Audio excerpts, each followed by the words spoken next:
We have not achieved that greatness yet, but today, in this community, with all these faces, look around you in the crowd. What does it look like? You see, I see black faces, I see white faces, I see brown But faces. if we need to activate and get march and sit or whatever, if we have to, we'll be right there. I'm not bashful. What about electing a mayor?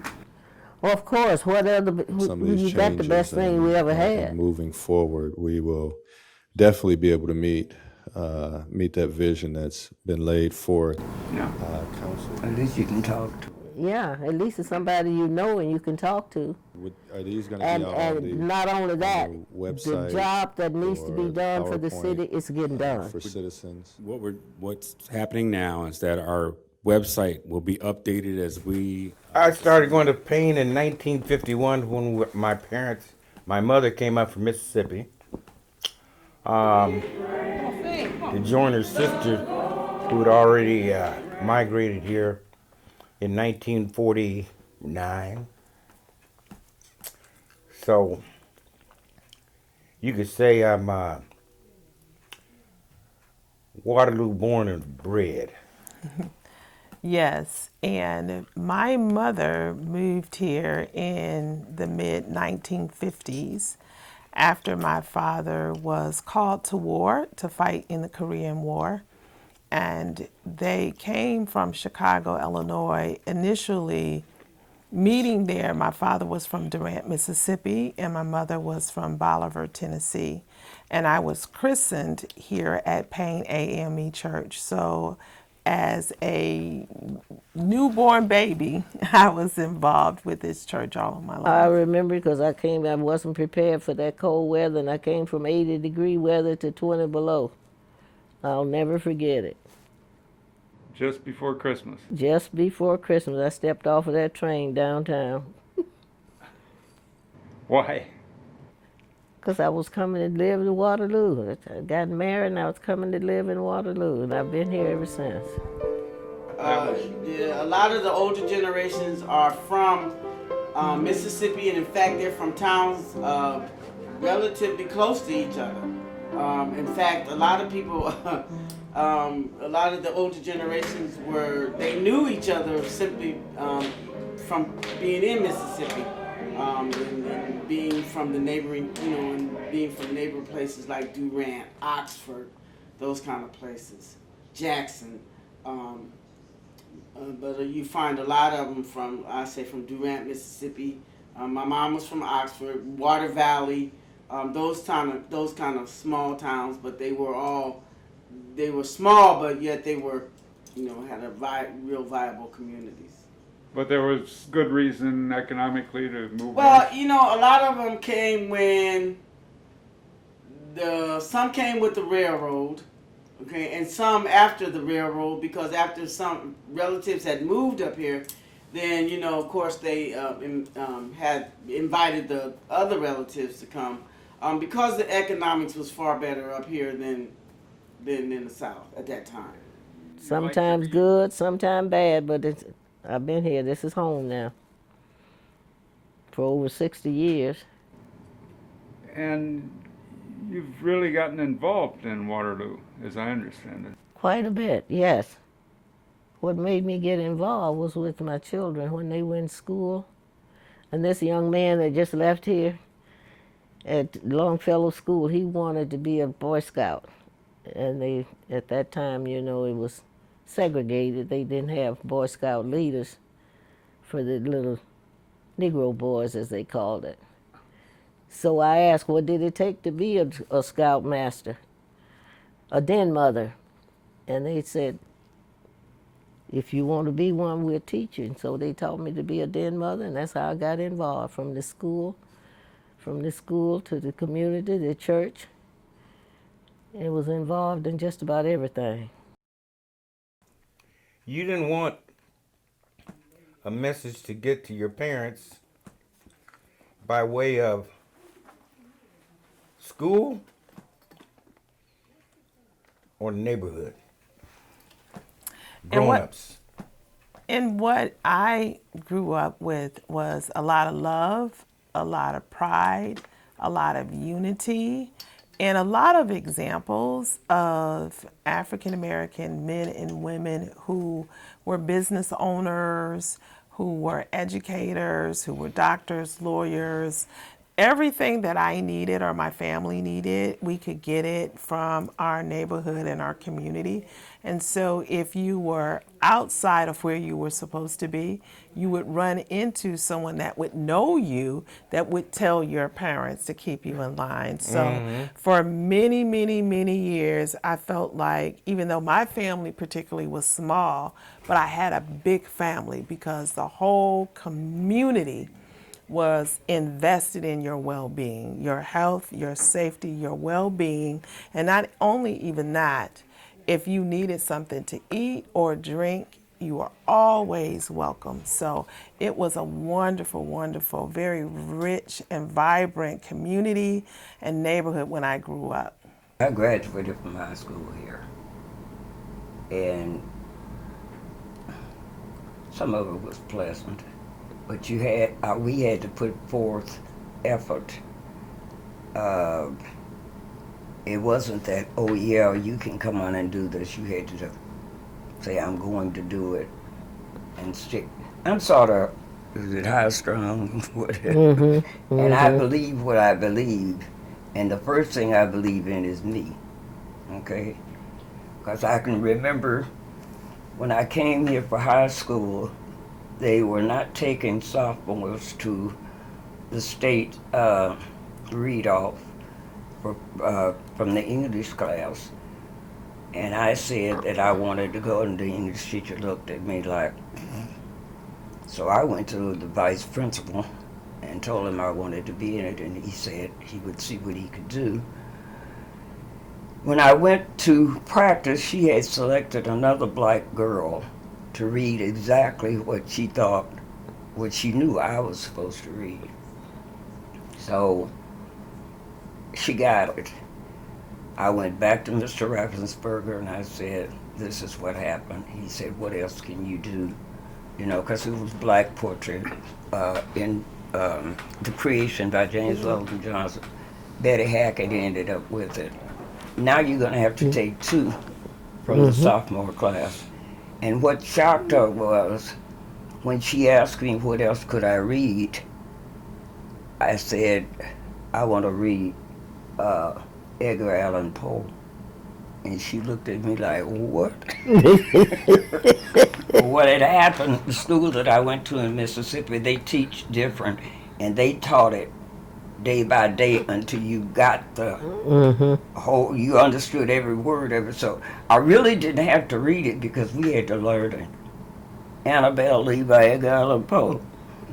So what I did was put the paper in the book in front of me, and of course I could express it because I knew it. Because you knew it. Went to Iowa City, and Betty and I both won. And when I was born, we lived close to the railroad tracks. And we come to school, to Grant School, which is now called Cunningham School, but it was Grant Elementary School then. You climbed up the hill? We walked up the hill, and we only go so far.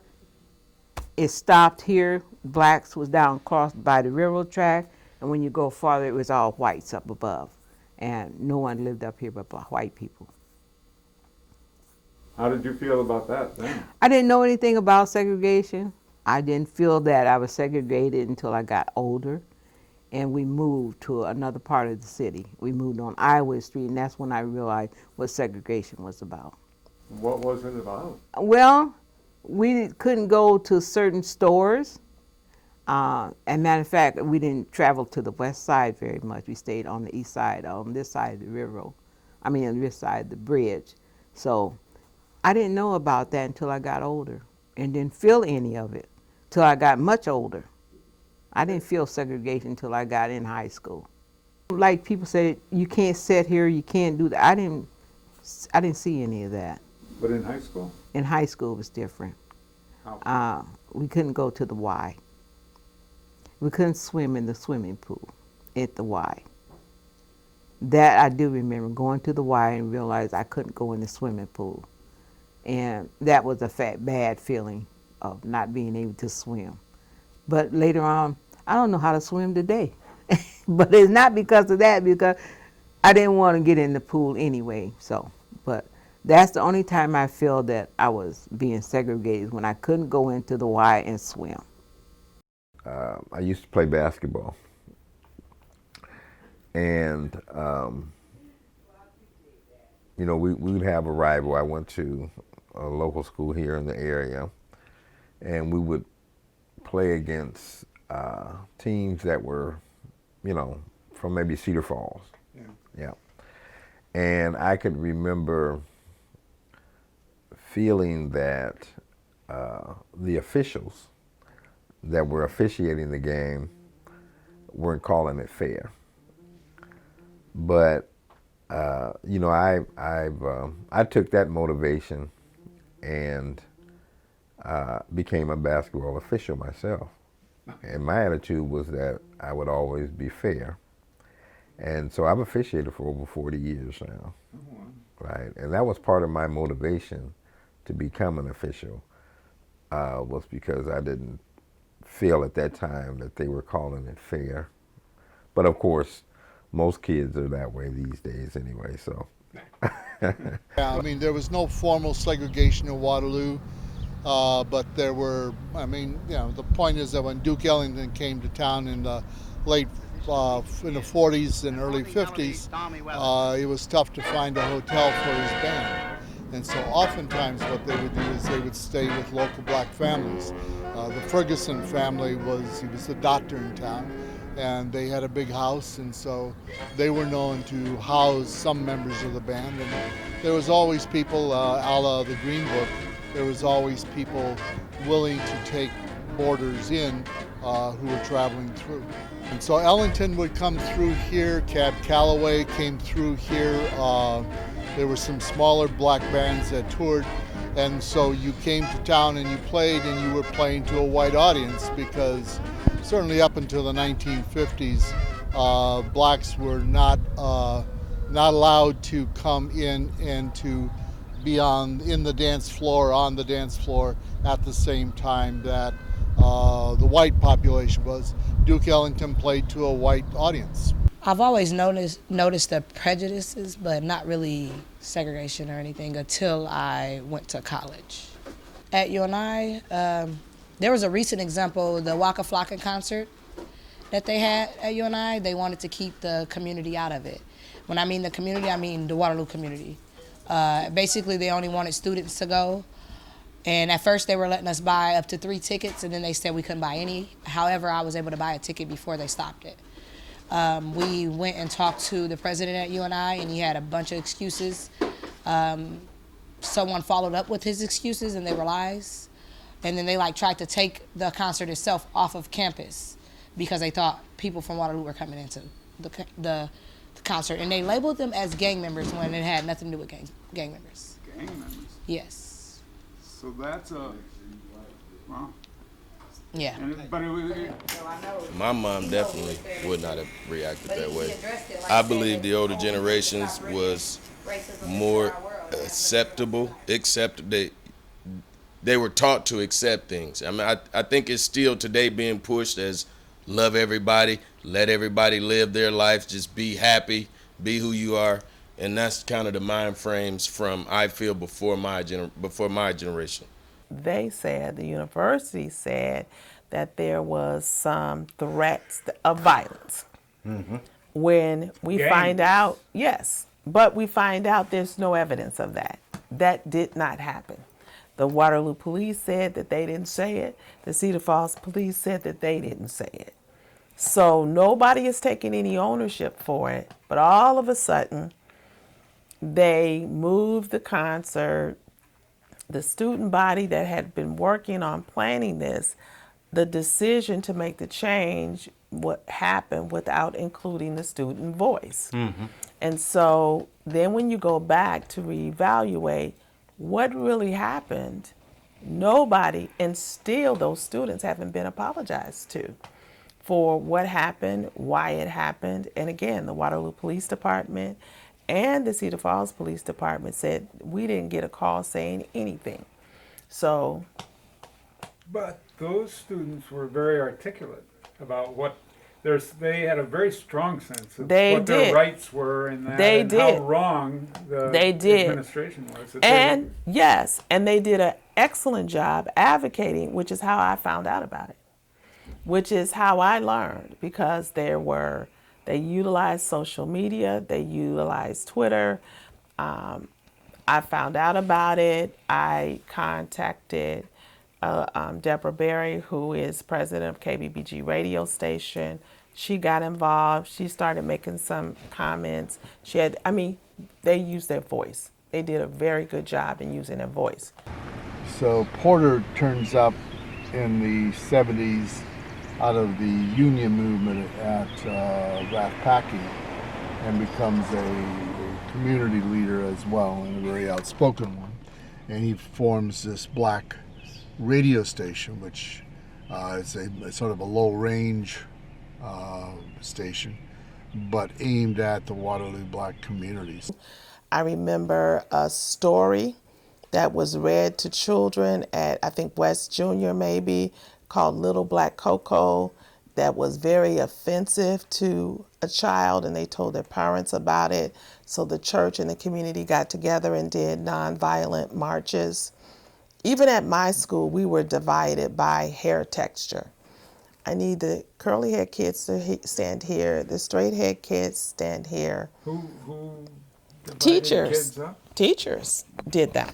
It was very segregated until the 60s when Jimmy Porter and all us started out and sit in that building with the superintendent of schools. And when they burnt down Shepherd Lumber Company and all that, see, that had to make a change, because you're messing with something that's causing their livelihood. And I think at that time the blacks rose up and said, no more. Yeah, we were tired. And That was kind of a brief, or no? it wasn't brief. No, it was a fight. No, it was a struggle. And change really came out of that. Oh, definitely. The schools changed. When the riots happened here in Waterloo, I was living on Iowa Street, and I remember when the fire started and homes were burning, and my family had to be moved and vacated because I was not sure what was going to happen. I was probably about 8 years old when that happened. And my dad moved me and my mom and my brother to over on East 4th Street. It was East 4th and Adams. My uncle lived upstairs in an apartment building. And I saw people fighting and cars being turned over. And I'm looking out of the window. I'm scared to death. I didn't understand what was happening. I've later learned it was just the unrest and the injustices because, again, who people thought we were and who we were two different things. Yeah. And so access to equal opportunities and good jobs and just the opportunity to be the best that you were created to be, people were not getting that. They'll tear it down and we're going to create a new building pad was sort of the word of the day. Was pretty much the 1970s to the 1990s. And so the whole idea was to, if we, we'll tear it down, somebody will come and buy the land or we'll give it away. And then we will have something new like this little shopping center right here. My father happened to own property up on Ash Street. He was one of the last people to sell out, but basically every family that lived in the area was being pushed out and had to leave, which he owned property. He didn't really want to leave there, but he didn't have a choice. Fortunately, he owned land close to, up in this area. The community couldn't come together and stop that process? Well, here's the thing. A lot of the people were from Mississippi. Yeah. A lot of them were not high school educated because they were denied that opportunity. They were hard workers. Many of them came up here, got jobs as laborers and different things at John Deere and RAF.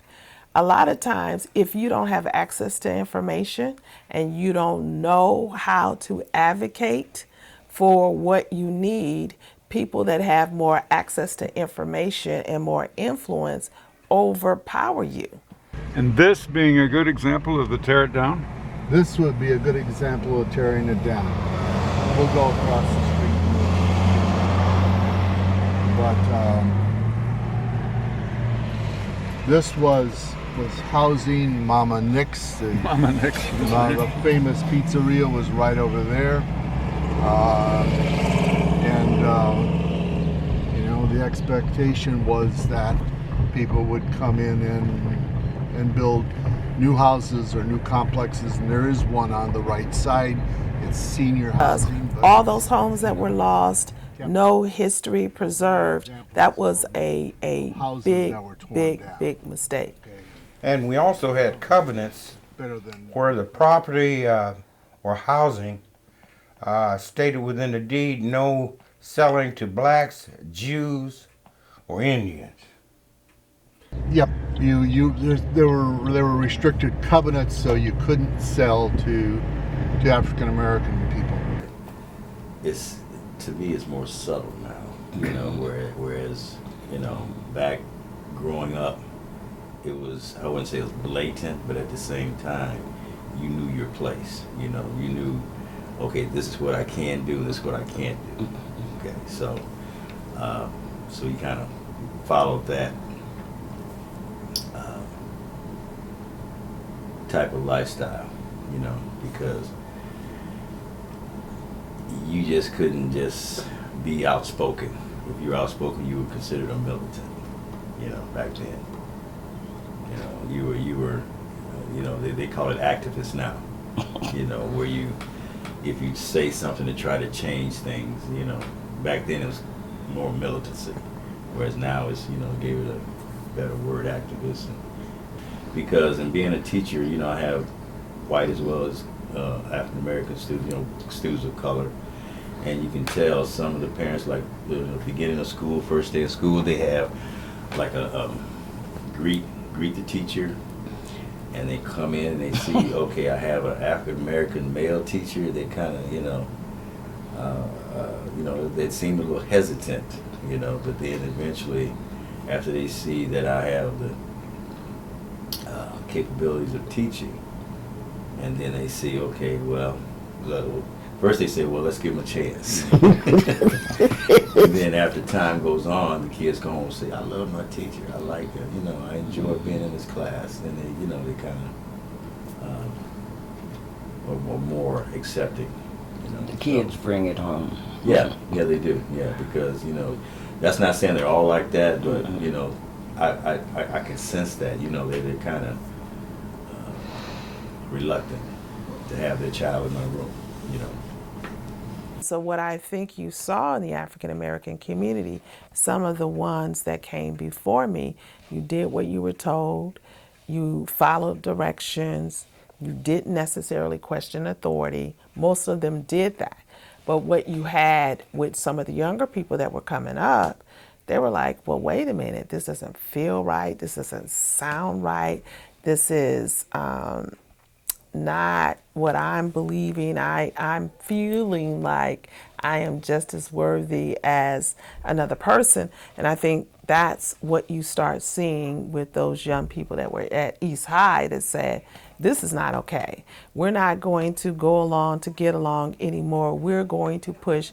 We are just as worthy as the next man and woman. So I think, and then when I came along, a lot of the real strong fights had occurred. And so I had access to a better life, if you will. So even though it happened to me in some concrete ways, because I had the law on my side, supposedly, I still had access to better things in a way. But I was thinking, even Homecoming Queen, There was no African American women on the homecoming court, but the football players had to fight for that. So then I was able to, have that opportunity. You were a homecoming? I was one of the candidates on the court. But initially, of course, the student body would elect. There's not enough African Americans, so they're not going to elect you because they don't know you. You get bussed in and out every day. They don't see you in the community. You don't have a relationship with them. So they're not going to ever pick people that they don't know. And they didn't get a chance to know us, nor did we get a chance to know them other than at school. There was a report after the riot. It came out in, I think, 68 or 69 rather, in which it was written by prominent leaders, white and black, in the community. And it was, it was fairly clear this is a racist town. The city practices segregation. If you're black, your opportunities are really limited. You write family, you write connections, yeah, you can be successful. Good athlete, you can be successful. But for the average kid in the block, those opportunities were not very great. So, it's just like, it ain't even about whether I can pay it back or not. Because I got a $30,000 car that they gave me without blinking. Yeah. Like, you want this car, it's yours. Begged me. After I decided I didn't want it, they begged me. But less than a year later, I go talking about $15,000 for a business. And I left pissed. I left so mad. I told that guy, when you thought, because the loan was for to purchase a vehicle and then furnish it as a barbershop. So once I gave him the VIN number and the vehicle came back a commercial vehicle, then in quotations, the parameters of the loan changed.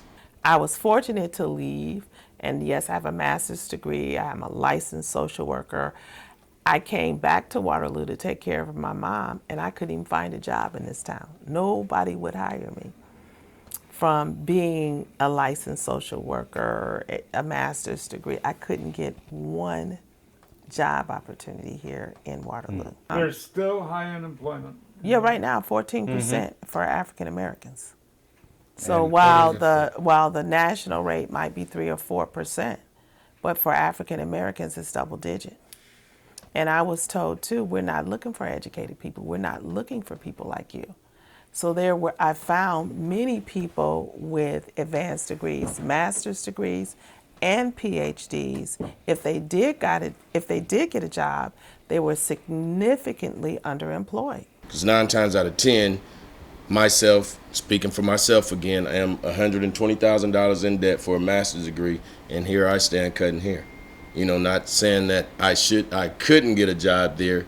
It's just, why would I start off? I'm coming fresh out of high school for my kids, speaking for my kid, coming fresh out of high school, and in this area with the disadvantages and the lack of resources that I spoke of earlier, we do not have enough funds to pay our kids' way through college. So why would I set my kid up, which my mom pushed me to go to college, for me to start my career off $120,000 in the hole? But yeah, that's my gripe on being a black man. I don't think it's the community itself. It's just being an African American. While I was at Central, yes, I was a cheerleader. I was involved in things, but nobody told me about college. Nobody told me how to prepare or apply for anything.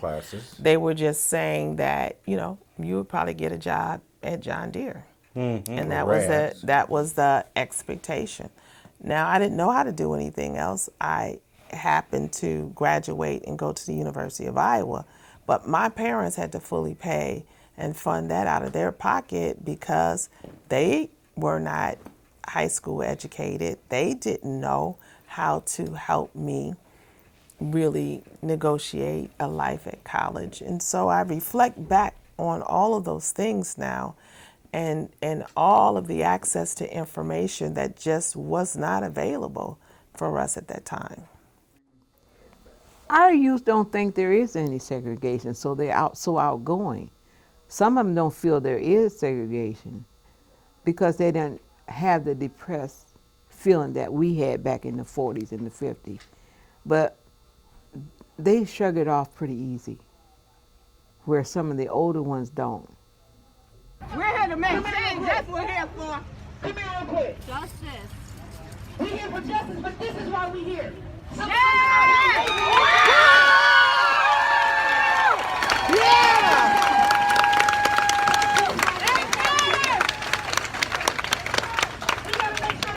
These young men are going to change the world. This is something that began a long time ago. And so we need you to show us how. Show us how to make this thing right. All the way back to 1619. The things to prevent those types of things from happening. So It's his fucking first day. Give him a round of applause.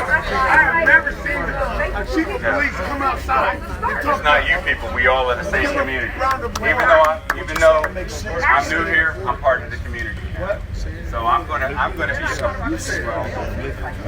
And that's what I expect. I expect a change in the way that we do this. And who can expect that? The mayor and other folks in power and government can expect that out of their police department. Well, if there ain't no justice, there ain't no peace. I appreciate you being honest with me. All right.